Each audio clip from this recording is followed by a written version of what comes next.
Today we'll be learning about characterization and how an author uses characterization so that the reader understands the characters. So first, characterization is the process by which the writer reveals the personality of a character. Characterization is revealed through two types of characterization: direct characterization and indirect characterization. Direct characterization tells the audience what the personality of the character is. So the writer is writing personality traits into the story. So the reader does not have to make any inferences. It'll be told to us. So the example here says the patient boy and quiet girl were both well-mannered and did not disobey their mother. So you can see that the author told us, as the reader, that the personality of the boy is patient and the personality of the girl is quiet. Now, indirect characterization shows things that reveal the personality of the character. So the reader has to make inferences about the character's personality. And there are five different methods of five different methods of indirect characterization.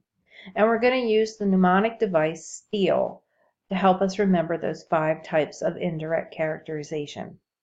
So speech, thoughts, effect on others toward the character, actions, and looks. So speech, what does the character say and how does the character say it or speak? This is really important. It gives us a lot of insight into the character. Thoughts.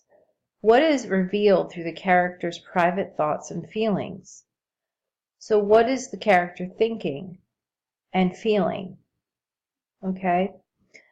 This will not appear in all stories, and you may not know what every character is thinking. It depends on the type of narrator. The effect on others toward the character. What is revealed through the character's effect on other people, and how do other characters feel or behave in reaction to this character?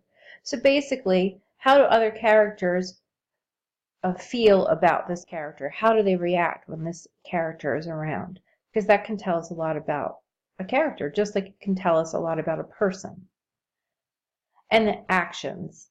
What does the character do, and how does the character behave? So just like a human being, we'll be able to tell a lot about a character based on what he or she is doing and how he or she behaves. And finally, looks. What does the character look like and how does the character dress? We can make judgments about our characters just like we do people based on what they look like and how they dress. So remember to use the mnemonic device of STEAL to help us remember: speech, thoughts, effect, actions, looks. And that's for indirect characterization. We can use indirect characterization when we look at visual media like film or plays or TV shows. Okay, how does the character dress and move? Note the facial expressions when the director moves in for close-ups.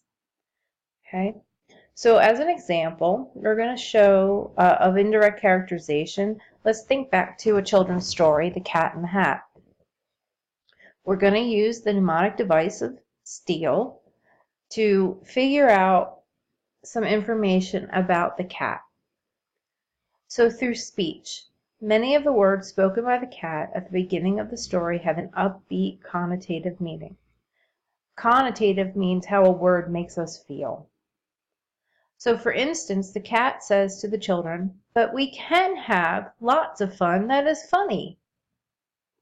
So based on what the cat says, the reader can figure out that the cat's character, is an upbeat character that likes to have a lot of fun. Thoughts. So all we could do was sit, sit, sit, sit, and we did not like it, not one little bit. So these are the thoughts of the narrator as he stares out of the window on a rainy day. These thoughts reveal that his character is not happy about his current situation. In fact, we could probably infer that he's bored and maybe even angry. Okay, the effects on others. Throughout the first quarters of the story, 3 different illustrations portray the fish scowling at the cat on pages 11, 25, and 37. Immediately after each of the cat's activities, when the cat returns to clean up his mess at the end of the story, the fish is shown with a smile on his face. So what do we learn about the fish? Well, the scowl on the fish's face show us that the cat's behavior at the beginning of the story is not acceptable to the fish. And maybe we can figure out that the fish does not like chaos and messiness. Okay? The fish is smiling at the end of the story, and it tells us that the fish is happy when there's order and cleanliness. So that makes him happy. Actions. On page 18, the cat engages in up with a fish, an activity that involves the cat standing on a ball while balancing 7 objects. Later in the story, the cat realizes 2 things that fly kites. The cat releases 2 things that fly kites inside the house. So what does this tell us? These activities are outrageous and dangerous and should not be conducted in the house. They reveal that the cat's character is not concerned about rules related to safety and appropriateness. And finally, looks. Throughout the first 3/4 of the story, the cat is shown with a smile on his face. Towards the end of the story, however, when the cat is told to leave, he is shown leaving the house with slumped shoulders and a sad face. So the smiles reveal that the cat enjoys himself and is not apologetic for his outrageous behavior. So in fact, we could even say that the chaos makes the cat happy.